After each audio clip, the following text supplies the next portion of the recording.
Hi hello ನಮಸ್ತೆ ಎಲ್ಲರಿಗೂ ಸ್ವಾಗತ ಮತ್ತೊಮ್ಮೆ ನಿಮ್ಮ ಚಾನಲ್ಗೆ. ನೀವು ಇವಾಗ ನೋಡ್ತಿರೋ ಹಾಗೆ ನಾನು ಇಲ್ಲಿ ಕ್ವಿಕ್ ಆಗಿರುವಂಥ ಒಂದು ಸ್ನ್ಯಾಕ್ಸ್ ಮಾಡೋದು ತೋರಿಸಿದ್ದೀನಿ. ಈವ್ನಿಂಗ್ ಟೀ ಟೈಮ್ ಜೊತೆ ನೀವು ಮಾಡ್ಕೊಳ್ಬೋದು. ತುಂಬಾ ಟೇಸ್ಟಿಯಾಗಿರುತ್ತೆ. ಬನ್ನಿ ಹಾಗಿದ್ರೆ ಇದನ್ನು ಯಾವ ರೀತಿ ಮಾಡೋದು ಅಂತ ನೋಡೋಣ.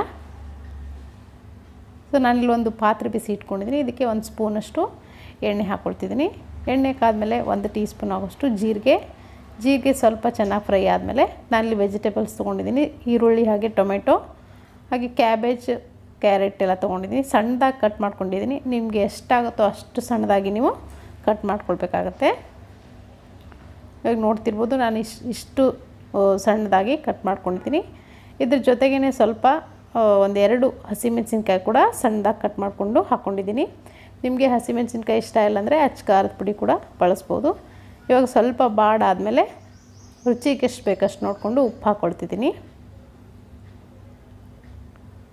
ಇವಾಗ ಮಸಾಲೆ ಎಲ್ಲ ಸೇರಿಸ್ಕೊಂಡ್ಬಿಡ್ತೀನಿ. 1 ಟೀ ಸ್ಪೂನಷ್ಟು ಗರಂ ಮಸಾಲ, 1 ಟೀ ಸ್ಪೂನಷ್ಟು ಧನಿಯಾ ಪೌಡ್ರು, 1 ಟೀ ಸ್ಪೂನಷ್ಟು ಜೀರಿಗೆ ಪೌಡ್ರ್, ಹಾಗೆ ಪೆಪ್ಪರ್ ಪೌಡ್ರ್ ಕೂಡ 1 ಟೀ ಸ್ಪೂನ್ ಆಗೋಷ್ಟು ಹಾಕ್ಕೊಂಡಿದ್ದೀನಿ.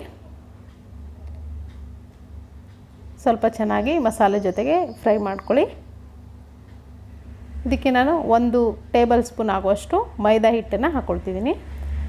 ಮೈದಾ ಹಿಟ್ಟು ಹಾಕ್ತಿರ್ಬೇಕಾದ್ರೆ ಲೋ ಫ್ಲೇಮಲ್ಲಿ ಇಟ್ಕೊಂಡು ಹಾಕ್ಕೊಳ್ಳಿ. ಇವಾಗ ಮೈದಾ ಹಿಟ್ಟು ಹಾಕಾದ್ಮೇಲೆ ಒಂದ್ಸರಿ ಚೆನ್ನಾಗಿ ಇದನ್ನು ಮಿಕ್ಸ್ ಮಾಡ್ಕೊಳ್ಳಿ.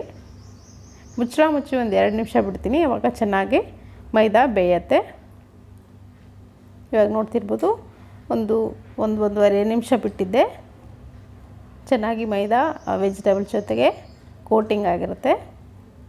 ಇವಾಗ ಈ ಟೈಮ್ನಲ್ಲಿ 4 ಆಲೂಗಡ್ಡೆನ, ಒಂದು ಚಿಕ್ಕ ಗಾತ್ರದ ಆಲೂಗಡ್ಡೆನ ಬಾಯ್ಲ್ ಮಾಡಿಕೊಂಡು ಮ್ಯಾಶ್ ಮಾಡ್ಕೊಂಡು ಇಟ್ಕೊಂಡಿದ್ದೀನಿ. ಇದನ್ನು ಕೂಡ ಹಾಕ್ಕೊಂಡಿದ್ದೀನಿ. ಗಂಟುಗಳಿಲ್ಲದೆ ಇರೋ ಥರ ಚೆನ್ನಾಗಿ ಮ್ಯಾಶ್ ಮಾಡ್ಕೊಳ್ಳಿ. ಈ ಥರ ಚೆನ್ನಾಗಿ ವೆಜಿಟೇಬಲ್ಸ್ ಜೊತೆಗೆ ಆಲೂಗಡ್ಡೆನ ಮಿಕ್ಸ್ ಮಾಡ್ಕೊಳ್ಬೇಕು.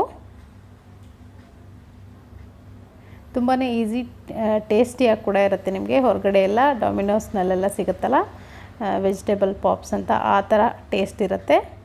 ಇವಾಗ ವೆಜಿಟೇಬಲ್ಸ್ ಮಿಕ್ಸ್ಚರ್ ಅದು ತಣ್ಣಗಾಕ್ಬಿಟ್ಟು ಇವಾಗ ಇನ್ನೊಂದು ಬೌಲ್ಗೆ ನಾನು 2 ಟೇಬಲ್ ಸ್ಪೂನ್ ಆಗೋಷ್ಟು ಮೈದಾ ಹಿಟ್ಟನ್ನು ಹಾಕ್ಕೊಳ್ತಿದ್ದೀನಿ. ನೀವು ಮೈದಾ ಹಿಟ್ಟು ಬೇಡ ಅಂದರೆ ಕಾರ್ನ್ ಫ್ಲೋರ್ಸ್ ಕೂಡ ನೀವು ಬಳಸ್ಬೋದು.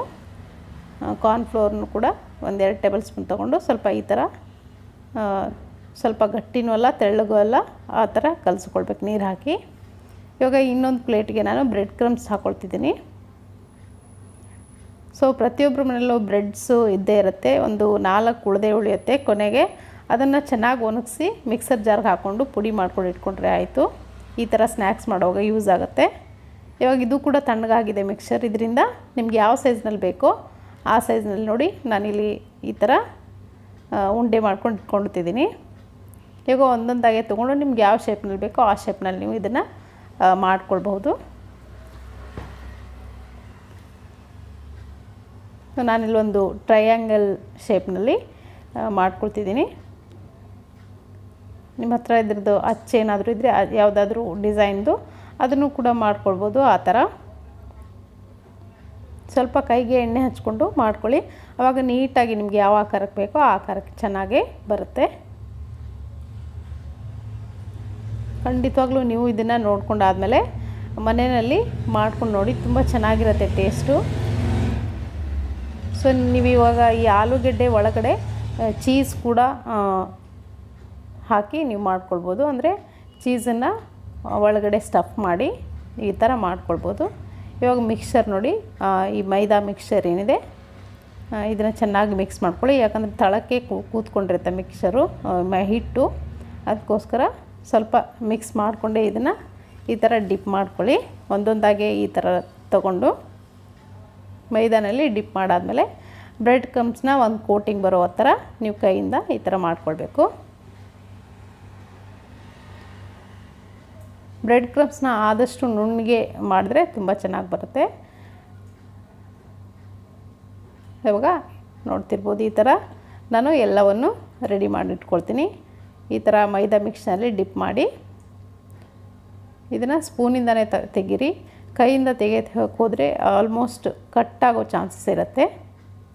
ಇದೇ ಥರ ನಾನು ಎಲ್ಲವನ್ನು ಮಾಡಿ ಇಟ್ಕೊಂಡಿದ್ದೀನಿ ನೋಡಿ. ಇದನ್ನು ಬೇಕಿದ್ರೆ ನೀವು 2 ದಿನಕ್ಕೋಸ್ಕರ ಸ್ಟೋರ್ ಕೂಡ ಮಾಡ್ಕೊಳ್ಬೋದು ಏರ್ಟೈಟ್ ಕಂಟೈನರ್ ಹಾಕಿ. ಇವಾಗ ಎಣ್ಣೆ ಕೂಡ ಕಾಯ್ದಿದೆ, ಇದಕ್ಕೆ ಒಂದೊಂದಾಗೆ ನಾನು ಹಾಕ್ಕೊಳ್ತೀನಿ. ಪೂರ್ತಿ ಚೆನ್ನಾಗಿ ಎಣ್ಣೆ ಕಾಯ್ದಾದ್ಮೇಲೆ ಇದನ್ನು ಹಾಕ್ಕೊಳ್ಳಿ. ಅರ್ಧಂಬರ್ಧ ಎಣ್ಣೆ ಕಾಯಿಸಿ ಹಾಕಿದ್ರೆ ಇದು ಎಣ್ಣೆಯಲ್ಲಿ ಪೂರ್ತಿಯಾಗಿ ಬಿಟ್ಕೊಂಡ್ಬಿಡುತ್ತೆ. ನೀವು ಸ್ಪೂನ್ ಹಾಕಿದ್ರೆ ಸ್ಪೂನ್ಗೆಲ್ಲ ಅಂಟ್ಕೊಳ್ಳುತ್ತೆ. ಎಣ್ಣೆ ಚೆನ್ನಾಗಿ ಕಾಯ್ದಿರಬೇಕು. ಆ ಟೈಮ್ನಲ್ಲಿ ನೀವು ಹಾಕ್ಕೊಂಡು ಸ್ವಲ್ಪ ಒಂದು 2 ನಿಮಿಷ ಹೈ ಫ್ಲೇಮ್ನಲ್ಲಿ ಬಿಡಿ, ಆಮೇಲೆ ಲೋ ಫ್ಲೇಮ್ ಇಟ್ಟು ಚೆನ್ನಾಗಿ 2 ಬದಿನೂ ಬೇಯಿಸ್ಕೊಳ್ಬೇಕು, ಫ್ರೈ ಮಾಡ್ಕೊಳ್ಬೇಕು. ನೋಡಿ ಈ ಥರ ಗೋಲ್ಡನ್ ಬ್ರೌನ್ ಆಗೋವರೆಗೂ ಆ ಮೇಲಿನ ಕೋಟಿಂಗ್ ಏನಿದೆ ಅದು ತುಂಬ ಕ್ರಿಸ್ಪಿಯಾಗಿ ಬರುತ್ತೆ. ಒಳಗಡೆ ಸ್ಮೂತಾಗಿ ನಿಮಗೆ ಆಲೂ ಮಿಕ್ಸರ್ ವೆಜಿಟೇಬಲ್ಸ್ ಎಲ್ಲ ಸಿಗುತ್ತೆ. ತುಂಬ ಟೇಸ್ಟಿಯಾಗಿರುತ್ತೆ. ನಾನು ಆವಾಗಲೇ ಹೇಳಿದಾಗೆ ಚೀಸ್ ಕೂಡ ನೀವು ಸ್ಟಫ್ ಮಾಡ್ಕೊಳ್ಬೋದು, ಅದು ತುಂಬ ಟೇಸ್ಟಿಯಾಗಿ ಬರುತ್ತೆ. ಇದೇ ಥರ ನಾನು ಉಳಿದಿರುವಂಥ ಎಲ್ಲ ಕಟ್ಲೆಟ್ಸ್ನು ನಾನು ಫ್ರೈ ಮಾಡ್ಕೊಳ್ತೀನಿ. ಸೊ ಇವಾಗ ನೋಡ್ತಿರ್ಬೋದು ವೆಜಿಟೇಬಲ್ ಕಟ್ಲೆಟ್ಸ್ ರೆಡಿಯಾಗಿದೆ. ನೀವು ಕೂಡ ಇದನ್ನು ನೋಡಾದ್ಮೇಲೆ ಖಂಡಿತವಾಗ್ಲೂ ಮನೆಯಲ್ಲಿ ಮಾಡ್ಕೊಳ್ಳಿ, ತುಂಬ ಇಷ್ಟ ಆಗುತ್ತೆ ನಿಮಗೆ. ಸೊ ಈ ರೆಸಿಪಿ ನಿಮಗೆ ಇಷ್ಟ ಆಗಿದೆ ಅಂದ್ಕೊಳ್ತೀನಿ. ಇಷ್ಟ ಆಗಿದ್ರೆ ಒಂದು ಲೈಕ್ ಒತ್ತೋದನ್ನು ಮರಿಬೇಡಿ. ಹಾಗೆ ನನ್ನ ಚಾನಲ್ಗೆ ಇನ್ನು ಯಾರು ಸಬ್ಸ್ಕ್ರೈಬ್ ಆಗಲು ದಯವಿಟ್ಟು ಸಬ್ಸ್ಕ್ರೈಬ್ ಆಗೋದನ್ನು ಮರಿಬೇಡಿ. Thank you.